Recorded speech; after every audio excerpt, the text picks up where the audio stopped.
brand new places, yet still somehow the same faces. Hi there, my name is Ellen. Thank you for tuning into my channel. I really appreciate it. Um, have you ever found yourself in that position to where you have moved to a brand new location, maybe even a new state, new country, and somehow you're faced with people that you sort of felt like you have met before. um, you might even have the same arguments with them. They have maybe mannerism from people that you used to know. It's very interesting, and I'm going to cover several subjects, and thought it would be really funny to kind of dig a little deeper and try to figure out why is it that we kind of keep running into the same people. I don't know if you ever found yourself, I'm going to cover several subjects, but the first one is, do you find yourself, or have you found yourself with a new partner that sort of resembles the one that you had prior to this partnership? Um, it could be, of course, sometimes it is, they may look very different.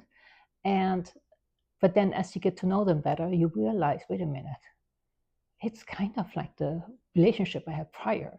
And to this point, I want to mention an experience I had with a distant family member, which was kind of funny, actually. I think it was. Anyway, he was married for a long time, this gentleman. And the day that he filed for divorce and it became finalized, he lined up with his second wife to get married on that afternoon. So the divorce was finalized in the morning, and in the afternoon he got married at the city hall with his new gal. And when I met her, I went like, wait a minute, she looks just like the first wife. And she even started with the first same letter. And I think that must have been very confusing, maybe. I don't know if he ever called her by, his first wife's name. Very interesting. Mannerism, even, the way their opinions were very similar. I thought it was very interesting. But this marriage did hold up, so that was a good thing. But it's interesting. He was not even really aware of it until years later. We talked about it a little bit, and in a setting and with other friends, and he didn't really realize it up to someone, pointing it out, that it was kind of like a similar situation. It's interesting. Have you ever had a similar confrontation with someone, maybe at work or what have you? I know for myself, I remember there was an incident years and years ago. I was probably in my 30s or so. There was this particular person. She had this darker hair, about shoulder length, and a bit bullish. And she was, she was tall. She was very demanding. Had lots of presence, and always spoke over everyone. I mean, anyone who said anything, she would always just cut you off. It's very interesting how she was just like zooming in on people really rather quickly without really understanding the whole point of view. And somehow I I was in the middle of it all the time, and it was always kind of the same kind of argument, so to speak. Not that we argued, but she would cut people off, and I was said to myself, "Oh my gosh, why is she being this way, right?" And so she would not respect my boundaries at all, and nor would she respect anyone else's boundaries whom she encountered. So I wasn't the only one, but it did get under my skin, I must say. And luckily I moved away, and I thought I moved away from the situation. And years went on, and we I got married, and we moved to a to a location, military site. I've mentioned before, my husband used to be in the military, and we were living in post. And I remember meeting, at some coffee clutch there, we met this one lady, and I said to myself, I had to take a double take. She looked just like the one that I had moved away from years ago. And again, same type of persona. Um, they could have been sisters. It was incredible. And again, she spoke over people, interrupted, just very, but no one really spoke up or said anything. And I said to myself, I'm just going to have to pull myself away. I don't want to deal with this, you know.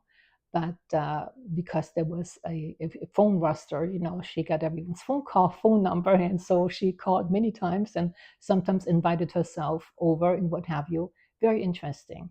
And then we were relocated eventually, and I was like, yay. And funny enough, it didn't go away. So there was someone who looked just like it. Again, same kind of attitude, posture, you know, body type. Again, with her hair, you know, right by the shoulder, darker hair. And she got married to my oldest brother. So I'm like, okay, this is this is almost too much. And again, she was kind of, you know, always crossing boundaries and asking questions that I wasn't willing to answer. And eventually I spoke up because my family, my sisters, they all had enough. And I eventually, there was something she said, and I put up my boundaries and I told her how I felt. And you know what? That's been about over 20 years ago. And I'm like crossing my fingers, but I haven't met anyone like her since. So I'm thinking I wrapped that one up. So that is to say that I guess if you can find out the what how they can push your buttons, so to speak, right? What are the triggers in your life? If you can fix that for yourself, then they can't push your buttons anymore because you took care of your trigger points. I mean, we all have them, and sometimes others are figuring out what triggers us faster than we realizing it, right? So I thought that was a great story to share. Uh, and I don't know about if you ever, you know, moved to a new location and you said goodbye to all of your friends. Maybe you had a friend group where you met once a month or so, or once every other week, or what have you, and maybe played games or got together for barbecue, what have you. I had such friend groups no matter where I kind of lived. And so just yesterday evening, actually, it was interesting. I actually joined a group and I had been out with them. This is probably the third time I'm thinking. And again, I kind of came across the same type of people who were, uh, a few of them were a bit disruptive. And it reminded me of a group that I used to know when we were stationed back in Italy. Very interesting. So I kind of slowed down. I didn't say too much. I was just kind of like observing and watching the interactions between everyone. And I'm thinking that there were quite a few who were not comfortable necessarily, but no one dared to say anything. And it finally came to me because I knew it would eventually end up with me, just my presence, I guess.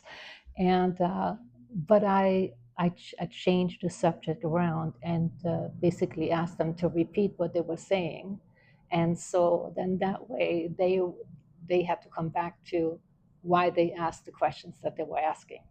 So sometimes, you know, turning it around, it's not a bad strategy. So I'm thinking often what we do, we in life, we go out and we make friends and what have you. But I really think it's important to understand who your tribe is, so to speak. You know, who are the people that you gel with really well. When you have these easy connections, right? And you meet someone or a group and you get along just right from the beginning. It's almost like sisterhood, right? You're meeting people and and they are your people. You know, you just feel at home with them, and they are open and they don't mind being vulnerable and telling, you know, being personable with you. Um, I'm thinking often if we pay close attention, you will find this early on. I think often we get trapped into these things where we kind of go along for a while without really knowing what it is that fills our cup, so to speak. So I'm thinking if you are looking for a new tribe, so to speak, make sure that this new tribe of yours, even if it's just two or three friends, but that they are supporting you, that they are lifting you up, that they are on the same wavelength, so to speak, like things that you like. You don't have to love everything that they love. I mean, this is why you have several friends. I'm hoping that one maybe you can go to the movies with, right? Others you can go out for dinner. Sometimes maybe it's theater or sports, right? So have friends or groups of friends that you do different things with. What I find very interesting, I don't know if you ever tried this, but I have once invited all of my friends who all like me, and I thought it would be fun for us all to get together as a group because some of them didn't know each other actually. And you know what? They actually didn't like each other much. I thought that was interesting because we all get along individually, right? But when we are putting them all in one room, it was almost as if, I don't know what that was, if they felt that they had to compete for some reason or what have you.